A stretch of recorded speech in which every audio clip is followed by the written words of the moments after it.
Hey you guys, happy Wednesday and welcome to day 2 of the Triple Threat Fit Summer Series. So for anybody who is joining on live, go ahead and say hi. If you're watching the replay, let me know. And today we are going to dive in to more of the fitness and workout side of things when it comes to keeping consistent and keeping forward momentum all summer long when it comes to your workouts. Hey Denise. So before we get into that, I do just want to do a quick little recap of yesterday. And for anybody who didn't yet get a chance to check out video number 1 on all of the nutrition stuff with navigating barbecues and social events, definitely give that a watch. You didn't need to watch that one first to get anything out of today, but I want you guys to make sure you're getting the most info that you can. So make sure to catch up on that. Quick recap is that we really talked about some of the things that you need to be doing ahead of time before you even get to the social event. We talked about mapping out your week in terms of prioritizing your booze. We talked about thinking about what dish you can bring ahead of time. We talked about how to navigate your breakfast and your eating before the event, as well as making sure that you're staying super hydrated. Hey, Colleen. Then we talked about when you're at the event, how you can really slow down. That was the main theme, and give yourself time to make mindful decisions, whether that is when you get there, having water and waiting, whether it's scanning the food table and coming up with your, take it or leave it, or your green light, yellow light, red light foods. We talked about really considering, what your goals are and what your future self is going to want, rather than what your current self is just going to find more comfortable or more exciting in the moment. Okay, so hi everybody. I see lots of faces popping on. Shruti, I hope you're doing well with that adorable new baby of yours. Hi mom. Shell, how you doing, girl? So we're just quickly recapping yesterday, and as you guys are watching, would love to know, what was your biggest takeaway from yesterday? What either did you find to be an awesome reminder? What did you find, maybe you heard something in a different way than you had before? Or what tip do you plan on trying out, okay? And then other than the stuff that we talked about when you get to the event, we also talked about what to do afterwards. No beating yourself up, no calling yourself a failure, just kind of getting right back into your regular routine, okay? So while some of you who are on live will hopefully tell me what your takeaway from yesterday was, I also want to talk about the challenges that most of you have, or a few of you have told me that come up for you with fitness, okay?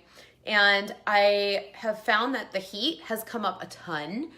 Changes in weather have come up a ton, as well as being out of routine and unstructured time. So those are going to be the 3 things we really dive into today.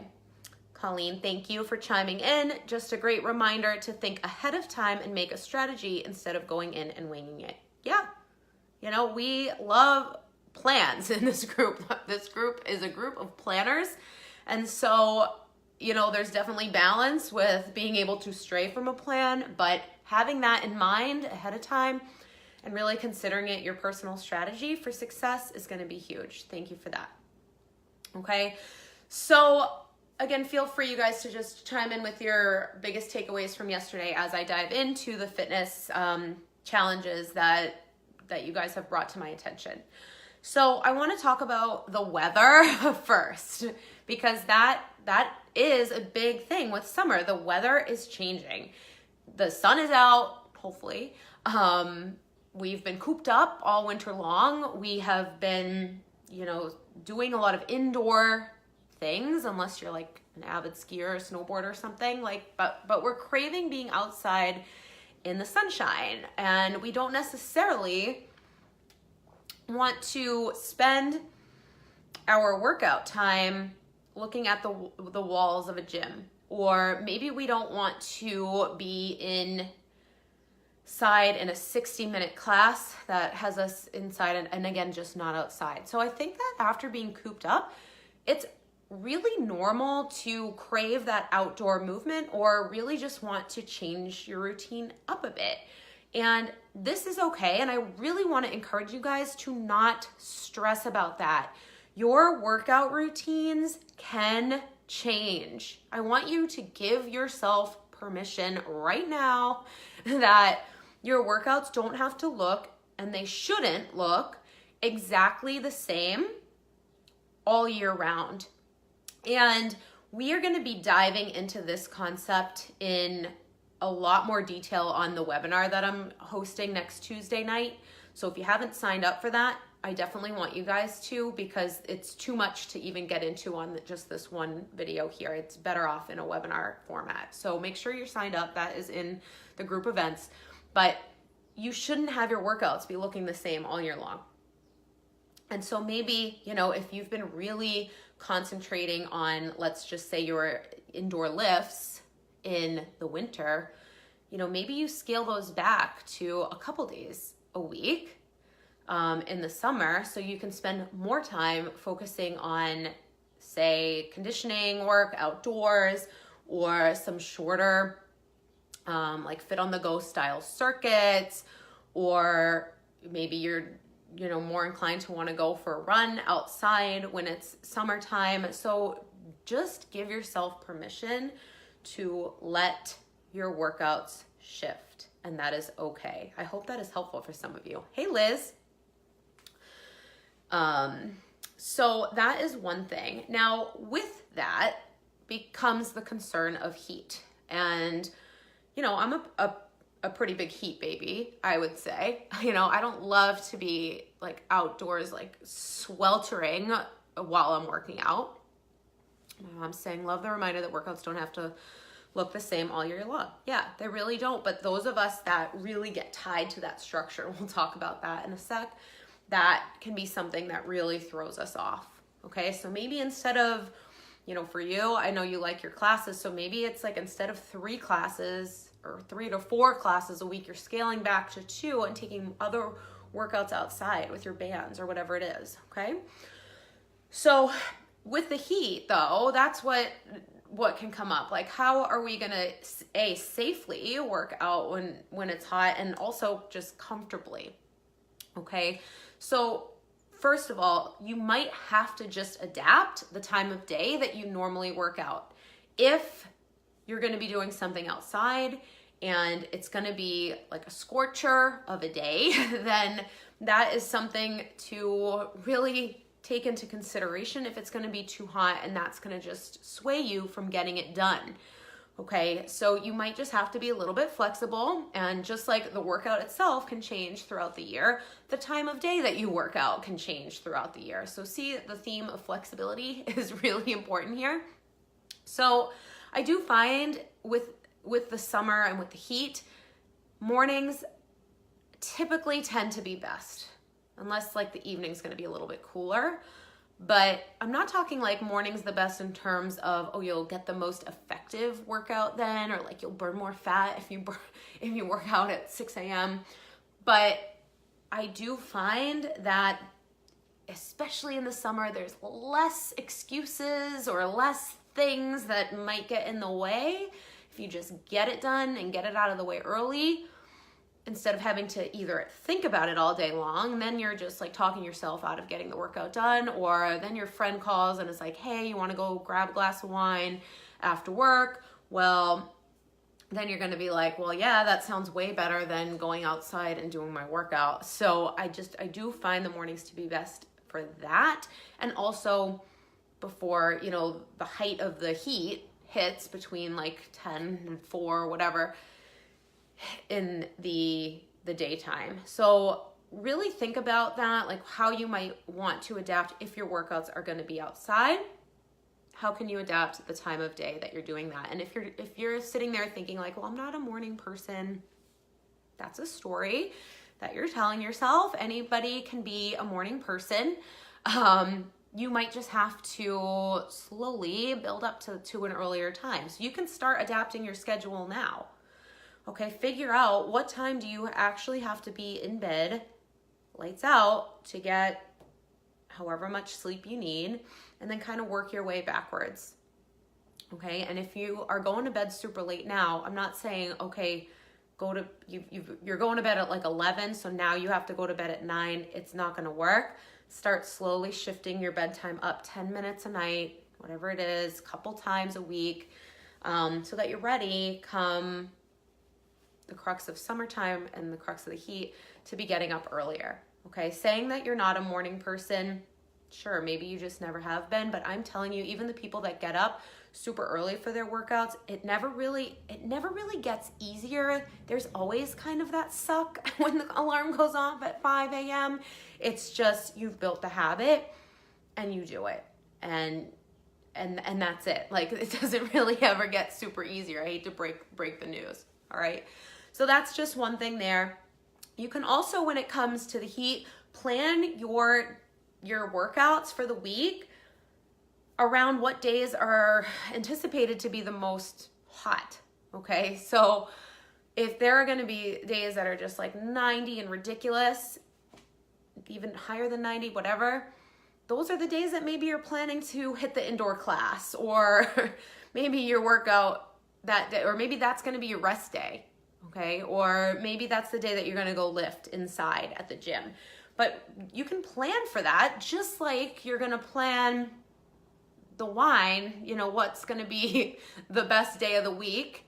Here's where Colleen's comment about the strategy is coming up. Okay, you can plan, okay, Saturday is going to be the day that I really want to have a couple glasses of wine at a social event. So Tuesday, I'm going to maybe, skip out on the wine. Okay, well, if Thursday is going to be the hottest day of the week, is that going to be a day that you plan to rest? Is that going to be a day that you go work out inside? Be strategic about it. Okay, so those are just some things about the heat. And then of course you have your kind of like safety things, and things like drinking a ton of water. You're gonna need more when it's hot out. So what you're currently doing may not cut it. Just remember that. Water, water, water. So important. Now I wanna drink my own water. But you're gonna probably be needing to hydrate a little bit more before, during, and after when it's hot. If you're taking your workout outside, don't forget to wear sunscreen, because you don't want to end up with a sunburn. Okay, and you know, maybe wear a hat and keep that like loose, light, like sweat wicking clothing on. Okay, so hopefully that helps with some of the heat concerns. If I haven't touched upon anything that was specific for you, feel free to put that in the comments and we'll talk about it. Okay, so that covers heat and changing weather and like the desire to be outdoors. And now I want to talk a little bit as well about summer just having a little bit less structure. You have more unscheduled time perhaps, and there's going to be more weekends away, long weekends. You have weeks where you're traveling, you're at the beach, and you're just out of your routine. And I get it. This is more challenging to figure out when to get your workouts in on these types of weeks or these types of weekends, because on a regular week, our schedule really determines when we work out. If we are in our 9-to-5 job, or we have certain commitments at certain times, or we have to drop the kids here, there at certain times, the window of opportunity to work out kind of shrinks. So it our schedules kind of force us to say like, okay, well, 6:45 to 7:30 a.m. is when I can do it. Or, 4:30 p.m. to 5 p.m. is the half an hour slot that I have. So that's going to be it. But when we have that unstructured time, it becomes just a little easier to skip, because we're like, well, I have all day. Or, you just have more flexibility, but then it just doesn't maybe commit you as much. And here's where the morning workouts can really be more beneficial again, because we have those less, not just for the sun, but for the less reasons or things that are going to come up. We say we're going to do it later, then we don't. Okay, so that's another thing. But the problem here with the unstructured time is that this is where those of us who thrive in a structured routine can really struggle. We feel maybe too tied to the way that something should look like, and if it can't happen at like the time that we think it should, or in the way that we think it should, we get all nervous, we freak out, we feel like, okay, I need to do something different, and different is going to equal bad.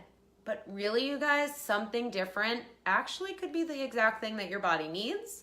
Something different could be a way to challenge yourself in a new way. Something different could be the thing that keeps you consistent and feeling good about yourself because you've moved your body, instead of feeling bad about yourself if you skipped it just because it couldn't happen exactly how you wanted it to. Okay, so I'll give you a couple of examples. This one is actually a real life example. I was chatting with one of my clients yesterday through text, and she currently has her daughter and her grandson visiting. They typically live overseas and they're visiting, and she was telling me, like, I haven't really been able to get in my structured workouts from the workout plan, and I'm finding I'm missing those workouts even though I'm still doing all these other things like really well, you know. But I said to her, could you have a few weeks where you don't do those workouts they're normally like 30 to 40 minutes? And she was like, actually, that would feel so freeing. And right after we were texting about that, she went and just did a 15-minute workout with her grandson, like on the floor next to her, and she got it in. So figure out, how are you making it harder for yourself than it needs to be? Are you trying to stick too strictly to what you think it has to look like? Okay, that's a great example of that. You know, what is better off? She just did 15 minutes of some random moves. I told her to just pick her 5 favorites and do them over and over for 15 minutes, as many rounds as she could. What's better, that or stressing about the workout on the spreadsheet and then not doing it? Like, it's a no-brainer, but we somehow tell ourselves that things won't be good enough if they can't be exactly as planned. Another example here could be, you know, someone who goes to classes religiously. I see this all the time, especially in the summer and probably around the holidays as well. But someone who only relies on group fitness classes doesn't know what to do outside of those classes. It's like a crutch almost. And you guys know I'm a fitness instructor and I love classes like the rest of them. They have a lot of pros and a lot of benefits to them. They're a lot of fun.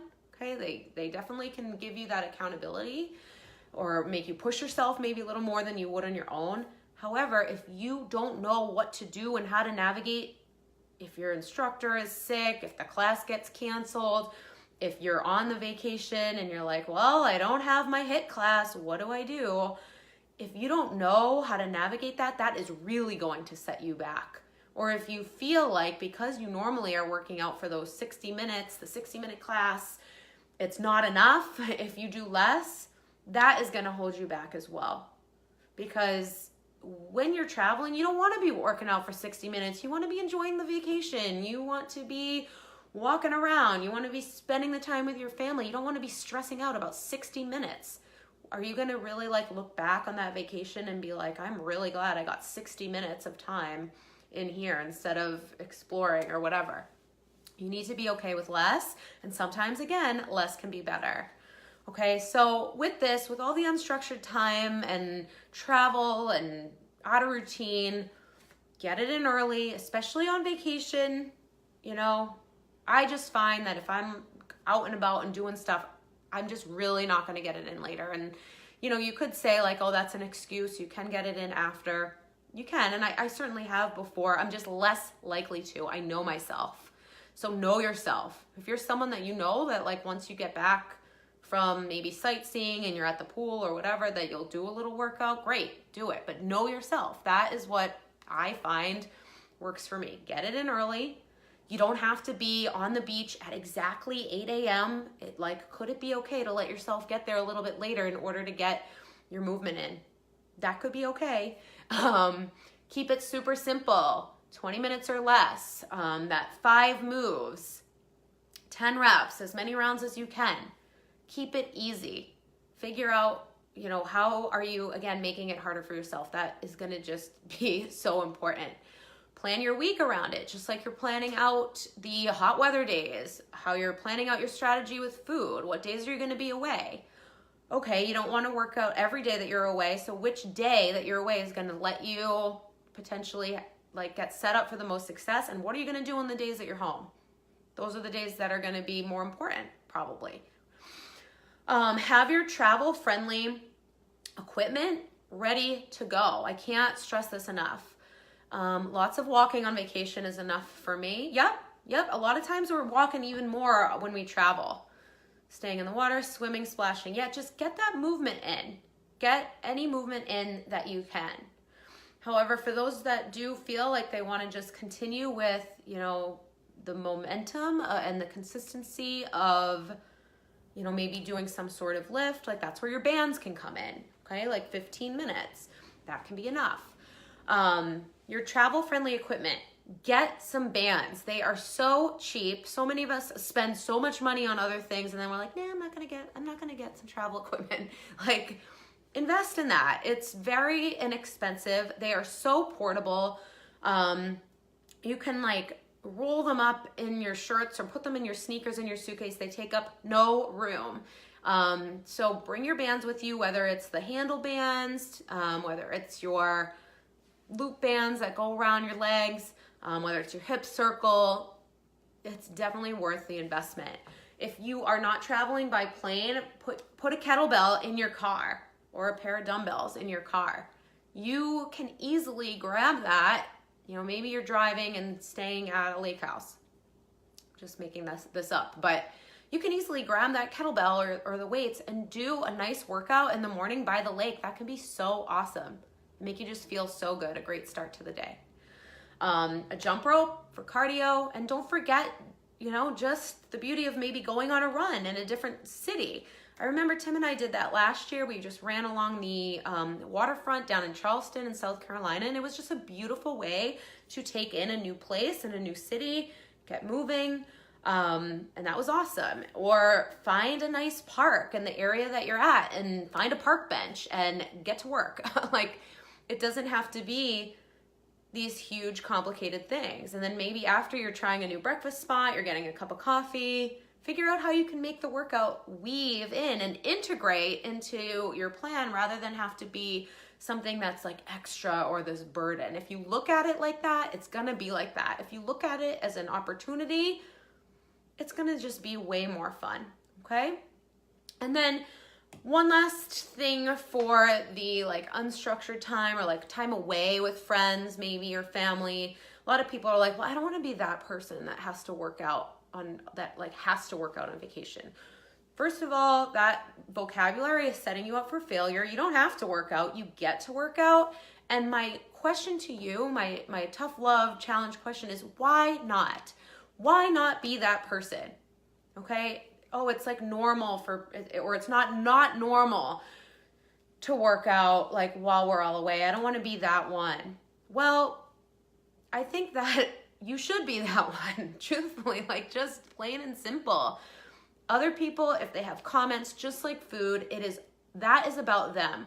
They are insecure about the fact that they are not doing it. And I don't think you have to be that person to the point where you are staying back from things in order to get the workout in, or you're going around being you really should come with me. Then you're that person. But if you just kind of say, and maybe there's a friend that would support you in this, you might be surprised if you just say, I'm going to meet you guys down at the beach or down at the lake after. I'm going to just do this really quick. You become, that becomes the norm. Just like you being the person that has water before you start drinking, that becomes the norm, and people can either join you or not, and that's it. You just have to be confident about it. But the more self-conscious you are going to be about it, other people are going to probably comment more when they notice that you're self-conscious conscious. Colleen, yes, I was thinking of you actually. I was just talking about this. We worked out 6 out of 7 days in Aruba. We were those ones, but made you guys so much happier. Yes, it does. It definitely can make you happier. And you know what? I am willing to bet that, you know, maybe not like the first trip, but if you guys go back to Aruba with that group, maybe someone next time is like, you know what, I'm going to join you. And they'll be happy that they did. And if not, oh well, you're happy for the day and you feel like you did something that is going to set you up for success. So be that person and remind yourself of how you're going to feel. That's another huge thing. This is the same thing, kind of like future self, current self. I've been talking about this a lot in my coaching group. It's really resonating with me. Like, yes, you can do what feels good right now, which might be to keep your butt parked in the beach chair, or just not get up or whatever. But what is going to make you feel good later? What is going to benefit you for the sake of your overall well-being when you look in the mirror when you're getting ready to go out and you're like, yeah, I feel really confident and really good. I worked out today. I respect my body.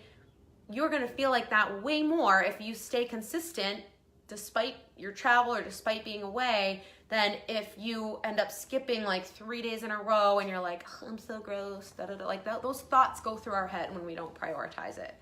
So just think about the future benefit for you, okay? And then to kind of like wrap up all of this, I just can't emphasize enough the definition of consistency, because there are going to be times where maybe like 3 days pass and you don't do anything official. And that can be okay as long as that doesn't continue to happen. Consistency is not 7 days in a row, all out, all the time. Maybe you have 3 days that you work out and then like 3 days that you don't. And consistency is picking right back up on that 4th day. That's consistency.